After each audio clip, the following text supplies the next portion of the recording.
ओम शांति। 15 फरवरी 2025 की मुरली के महावाक्य हैं। आज के मधुर मुरली के सार में मीठे मीठे प्यारे प्यारे ज्ञान सागर बेहद के बरसा देने वाले बेहद के बाप ने हम मास्टर बेहद के बच्चों से कहा, मीठे बच्चे, बाप तुम्हें दैवी धर्म और श्रेष्ठ कर्म सिखलाते हैं, इसलिए तुमसे कोई भी आसुरी कर्म नहीं होने चाहिए। बुद्धि बहुत शुद्ध चाहिए। परमात्मा आकर के हमें ये शिक्षा देते हैं कि तुम्हारा सतयुग में जीने का तरीका कौन सा है। उस तरीके को परमात्मा हम बच्चों को आकर के सिखाते हैं। तो हम उन गुणों को धारण करते हैं बुद्धि में, और फिर हम इस गुणों के बल से उस संसार में अपना जीवन बहुत अच्छे से कर्म श्रेष्ठ और धर्म श्रेष्ठ वाली दुनिया के मालिक बन करके वहाँ हम अपना कर्म करते हैं। तो बाबा कहते हैं इसके लिए आसुरी कर्म नहीं होने चाहिए, बुद्धि बहुत शुद्ध चाहिए। प्रश्न है, देह अभिमान में आने से पहला पाप कौन सा होता है? उत्तर, अगर देह अभिमान है तो बाप की याद की बजाय देहधारी की याद आएगी। हम जैसा खुद को समझेंगे वैसे ही फिर याद आएंगे। देह समझेंगे तो देह के साधन और संबंध संपर्क संबंध में जो भी जुड़े होते हैं उनको याद करेंगे, और खुद को आत्मा समझेंगे तो आत्मा का संबंध फिर परमात्मा से सहज जुड़ेगा। तो इसलिए हमें जैसे बनना है जैसे परमात्मा है तो बाबा से याद जुड़ेगी। बाबा कहते हैं अगर देह अभिमान है तो बाप की याद के बजाय देहधारी की याद आएगी, कुदृष्टि जाती रहेगी, खराब ख्यालात आएंगे। यह बहुत बड़ा पाप है, समझना चाहिए। माया वार कर रही है, फौरन सावधान हो जाना चाहिए। ओम शांति। रूहानी बाप रूहानी बच्चों को समझा रहे हैं। रूहानी बाप आए कहाँ से हैं?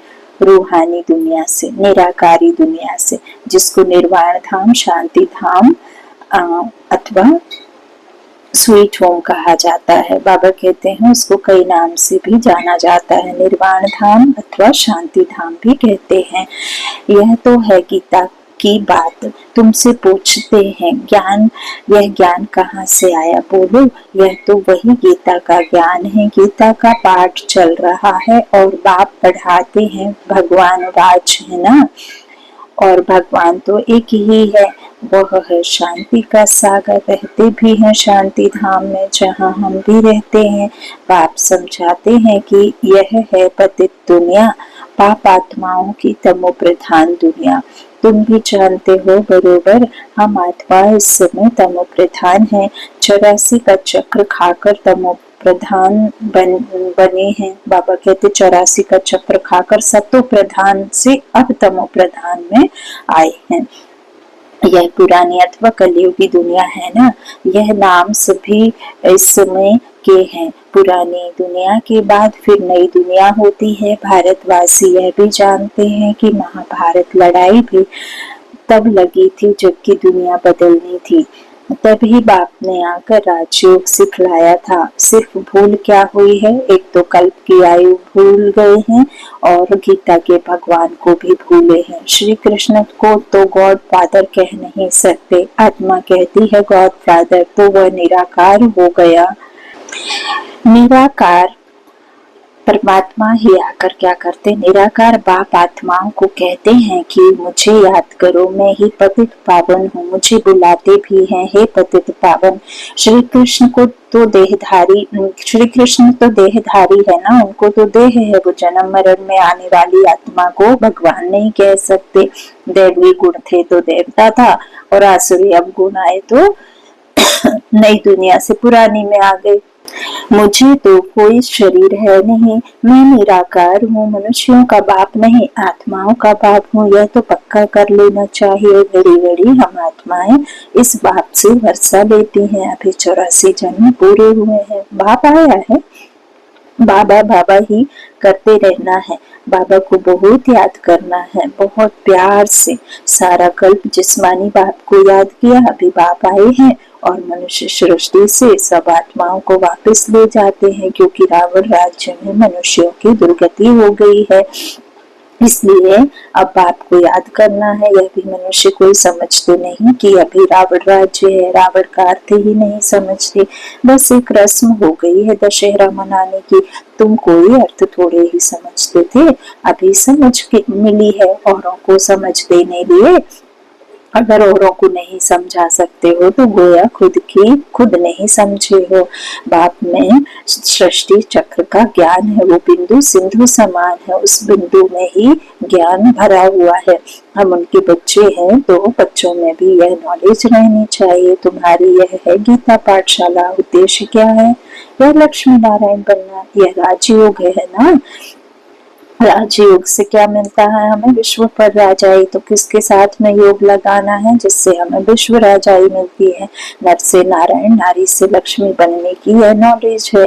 बाप से या बाप की याद में रहेंगे, संबंध जोड़ेंगे तो बाप समान आप समान बनेंगे। तभी तो फिर हम उस नई दुनिया के मालिक बनेंगे, क्योंकि वहां तो गुणवान ही चाहिए। अब गुण वाले तो नहीं चलेंगे, निर्विकारी चाहिए। तो वो लोग कथाएं बैठ सुनाते हैं, यहाँ तो हम पढ़ते हैं, हमको बाप राजयोग सिखाते हैं। यह सिखाते ही है कल्प के संगम युग पर। बाप कहते हैं मैं पुरानी दुनिया को बदल नई दुनिया बनाने आया हूँ। नई दुनिया में इनका राज्य था, पुरानी में नहीं है। फिर जरूर होना चाहिए। चक्र तो जान लिया है, मुख्य धर्म है 4, अभी डिटेल्स में है नहीं। दैवी धर्म भ्रष्ट और दैवी कर्म भ्रष्ट बन पड़े हैं। अभी फिर तुमको दैवी धर्म श्रेष्ठ और कर्म श्रेष्ठ सिखला रहे हैं, तो अपने पर ध्यान रखना है। हमसे कोई आसुरी कर्म तो नहीं होते हैं। माया के कारण कोई खराब ख्यालात तो बुद्धि में नहीं आते हैं, कुदृष्टि तो नहीं रहती है। देखें, इनकी कुदृष्टि जाती है अथवा खराब ख्यालात आते हैं तो उनको झट सावधान करना चाहिए, उनसे मिलने ही जाना चाहिए, उनको सावधान करना चाहिए। तुम्हारे में माया की प्रवेशता के कारण यह खराब ख्यालात आते हैं। योग में बैठ बाप की याद के बदले कोई की देह तरफ ख्याल जाता है तो समझना चाहिए यह माया का वार हो रहा है, मैं पाप कर रहा हूँ। इसमें तो बुद्धि बड़ी शुद्ध होनी चाहिए। हंसी मजाक से भी बहुत नुकसान होता है, इसलिए तुम्हारे मुख से सदैव शुद्ध वचन निकलने चाहिए, कुवचन नहीं, हंसी मजाक आदि भी नहीं। ऐसे नहीं कि हमने तो हंसी की, वह भी नुकसान कारक हो जाती है। हंसी भी ऐसे नहीं करनी चाहिए जिसमें विकारों की वायु हो। बहुत खबरदार रहना है। तुमको मालूम है नांगे लोग हैं, उनके ख्याल विकारों की तरफ नहीं जाएंगे, रहते भी अलग है, परंतु कर्मेंद्रियों की चलाए मानी सिवाय योग के कभी निकलती नहीं है। काम शत्रु ऐसा है जो किसको भी देखेंगे योग में पूरा नहीं होंगे तो चलाए मानी जरूर होगी, अपनी परीक्षा लेनी होती है। बाप की याद में ही रहो तो यह कोई भी प्रकार की बीमारी ना रहे। योग में रहने से यह नहीं होता है। सतयुग में तो कोई भी प्रकार का गंध नहीं होता है, वहाँ रावण की चंचलता ही नहीं जो चलाए मानी हो। वहाँ तो योगी लाइफ होती है, रहती लाइफ है। कैसी योगी? बाबा कहते हैं आत्मा की स्मृति में रह करके वहां पे पाठ बजाते हैं, देह की तरफ तो किसी का ध्यान रहता ही नहीं है। ये तो भूले रहते हैं कि हम देह हैं, है ना। द्वापर से देह में आते हैं तो यहाँ भी अवस्था बड़ी पक्की चाहिए। यहाँ ही तो हमारी वो अवस्था होगी, तब तो हम उस दुनिया में जाएंगे। वहां जाकर के थोड़ी ये अवस्था बनानी है। तो योग बल से ये सब बीमारियां बंद हो जाती हैं। इसमें बड़ी मेहनत है। राज्य लेना कोई मासी का घर नहीं, पुरुषार्थ तो करना है ना। ऐसे नहीं कि बस जो होगा भाग्य में सो मिलेगा, धारणा ही नहीं करेंगे करते गोया पाई पैसे के पद पाने लायक है। सब्जेक्ट्स तो बहुत होती है ना। कोई ड्राइंग में, कोई खेल में मार्क्स ले लेते हैं, वह है कॉमन सब्जेक्ट।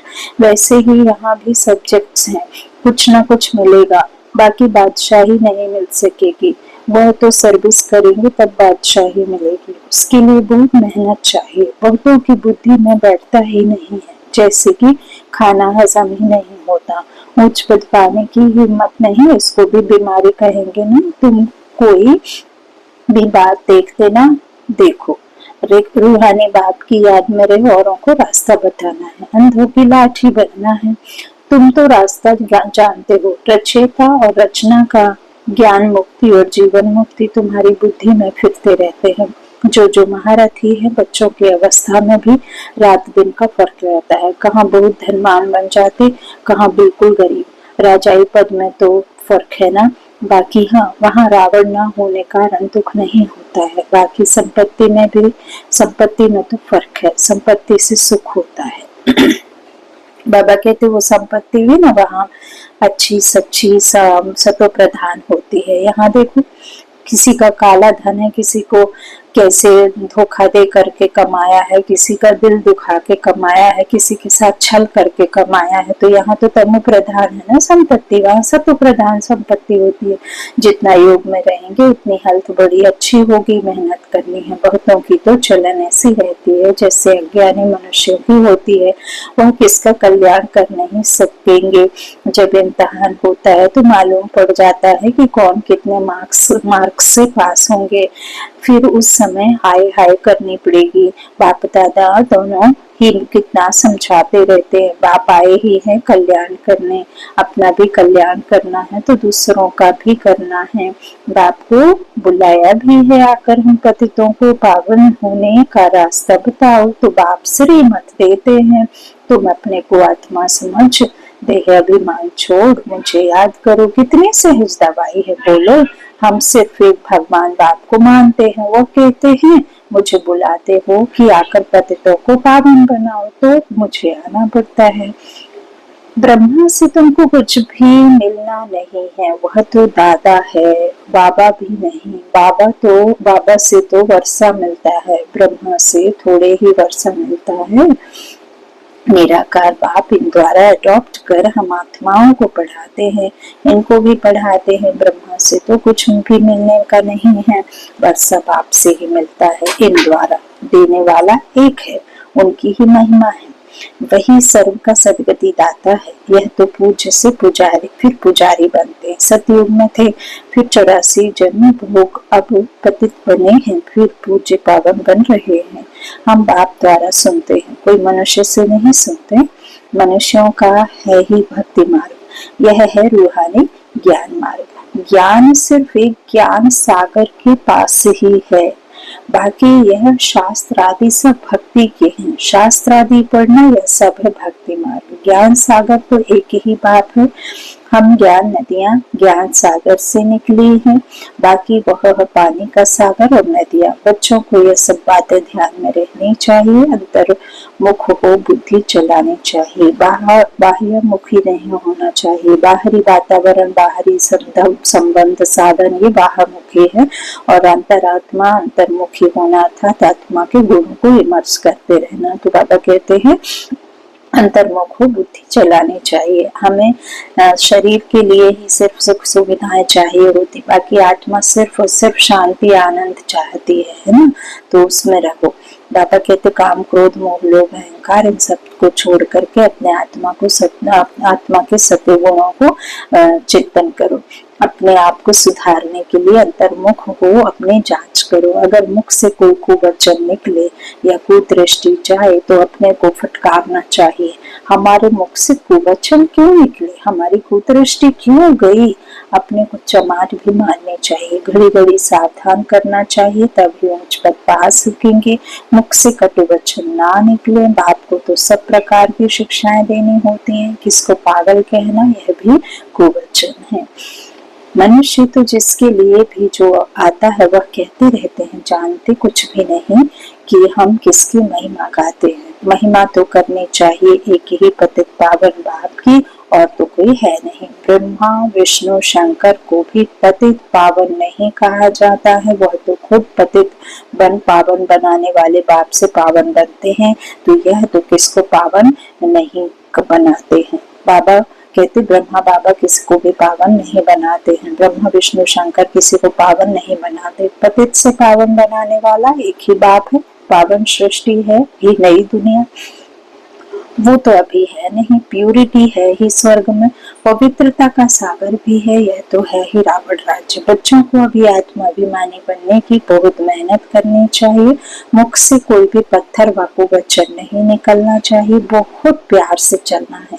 कुदृष्टि भी बड़ा नुकसान कर देती है, बड़ी मेहनत चाहिए।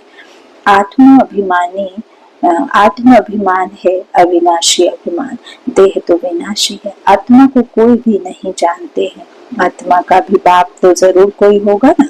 कहते भी हैं सब भाई भाई है, फिर सब में परमात्मा बाप विराजमान कैसे हो सकता है?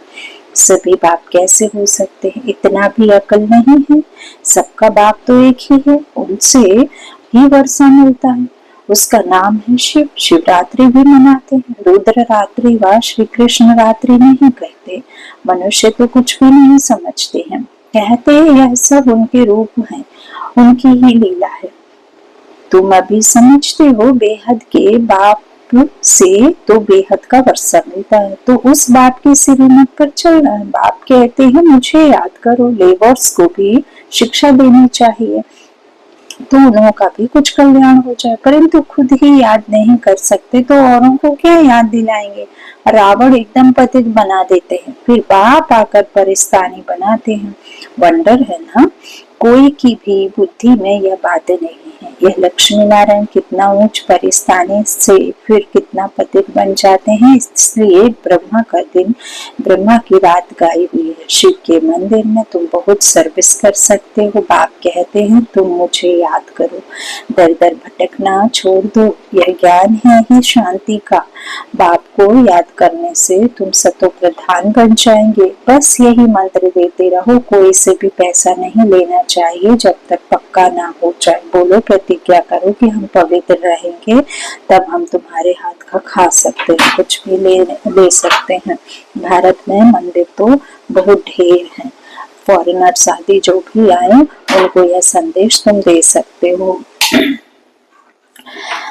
कि बाप को याद करो। अच्छा, मीठे मीठे सिकिलाधे बच्चों प्रति माता पिता बाप दादा का याद प्यार और गुड मॉर्निंग। रूहानी बाप की रूहानी बच्चों को नमस्ते। हम रूहानी बच्चों के रूहानी माता पिता बाप दादा को याद प्यार और गुड मॉर्निंग। धारणा के लिए मुख्य सार। पहला बाबा ने कहा कभी भी ऐसी हंसी मजाक नहीं करनी है जिसमें विकारों की वायु हो। अपने को बहुत सावधान रखना है, मुख से कटु वचन नहीं निकालने हैं। दूसरा, आत्माभिमानी बनने की बहुत बहुत प्रैक्टिस करनी है। सबसे प्यार से चलना है, कुदृष्टि नहीं रखनी है। कुदृष्टि जाए तो अपने आप को आप ही सजा देनी है। वरदान दिया बाबा ने, निरंतर याद और सेवा के बैलेंस से बचपन के नाज नखरे समाप्त करने वाले वानप्रस्थी भाव। छोटी छोटी बातों में संगम के अमूल्य समय को गंवाना बचपन के नाज नखरे हैं। अब यह नाज नखरे शोभते नहीं। वानप्रस्थ में सिर्फ एक ही कार्य रह जाता है, बाप की याद और सेवा। इसके सिवाय और कोई भी याद ना आए। उठो तो भी याद और सेवा, सो तो भी याद और सेवा। निरंतर यह बैलेंस बना रहे। त्रिकालदर्शी बनकर बचपन की बातें व बचपन के संस्कारों का समाप्ति समारोह मनाओ, तब कहेंगे वानप्रस्थी। स्लोगन है, सर्व प्राप्तियों के संपन्न आत्मा की निशानी है संतुष्टता। संतुष्ट रहो और संतुष्ट करो। जो पास है वो पर्याप्त। परमात्मा मिला और इससे ज्यादा आपको क्या चाहिए?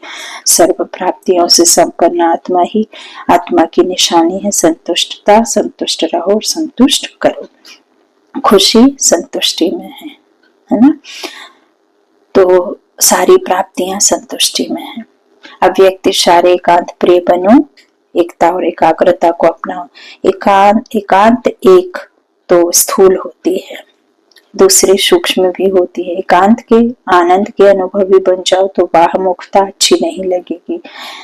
अव्यक्त स्थिति को बढ़ाने के लिए एकांत में रुचि रखनी है, एकता के साथ एकांत प्रिय बनना है। अच्छा, ओम शांति।